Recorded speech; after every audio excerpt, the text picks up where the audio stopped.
Malviya stadium में हूँ और यहाँ पर किस प्रकार से सिंथेटिक ट्रैक के कारण खिलाड़ियों की जो समस्याएं आन पड़ी हुई, उनका प्रशिक्षण रुक गया है, तैयारी रुक गई है, कुछ उससे रूबरू होते हैं। आइए चलते हैं अंदर और देखते हैं कि किस तरीके के हालात यहाँ पर ख़राब हैं और सिंथेटिक ट्रैक न बन के कारण लोगों के सामने बहुत सारी परेशानी है, खासकर एथलीटों के सामने बहुत ज़्यादा परेशानी है।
खुद ही गौर से देखिए कि किस स्थिति में इस समय स्टेडियम है।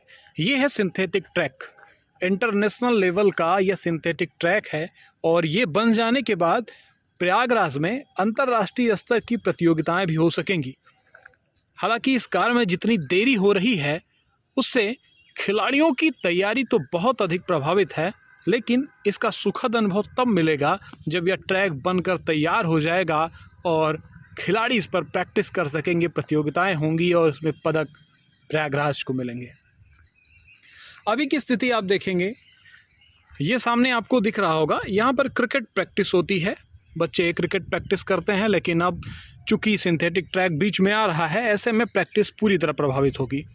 साइड में उधर देखेंगे वहाँ पर हॉकी की प्रैक्टिस होती है, उसके पीछे देखेंगे तो वहाँ बॉक्सिंग की प्रैक्टिस होती है, और आगे जाएंगे तो वहाँ वॉलीबॉल की प्रैक्टिस होती है।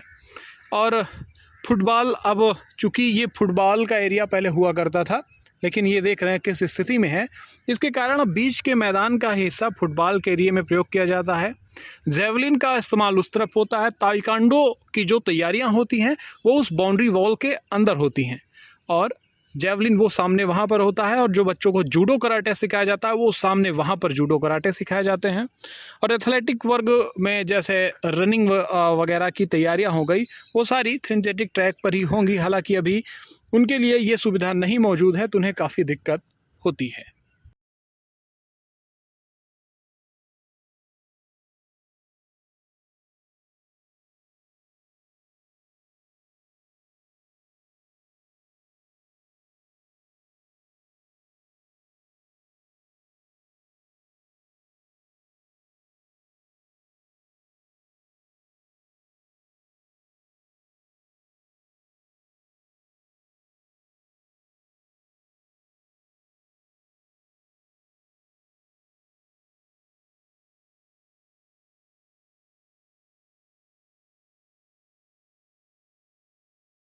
स्टेडियम में मेरे पीछे का हिस्सा आप देख रहे होंगे, वो मदन मोहन मालवीय स्टेडियम का छात्रावास है, और ये है सिंथेटिक ट्रैक बनता हुआ मदन मोहन मालवीय स्टेडियम में।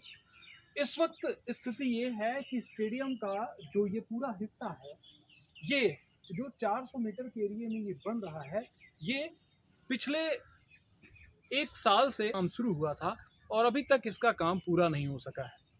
कब तक ये काम चलेगा किसी को कुछ नहीं पता, क्योंकि कभी बारिश का बहाना, कभी मटेरियल का बहाना, कभी बजट का बहाना, कभी लेबरों का बहाना, कभी कमियों का बहाना, दुनिया भर के बहाने मौजूद हैं। और इसके कारण कोरोना जब आया उसके बाद से स्टेडियम बंद हुआ। यहाँ पे तैयारी करने वाले खिलाड़ियों की तैयारियां पूरी तरह से बंद हुई, उनका प्रशिक्षण बंद हुआ, और नतीजा ये हुआ कि कई सारे ऐसे खिलाड़ी हुए जो इस वक्त ओवर एज हो चुके हैं, यानी उनके पास अब किसी प्रतियोगिता में हिस्सा लेने का वह मौका चला गया जिस उम्र और वर्ग में वह उस प्रतियोगिता में हिस्सा ले सकते थे।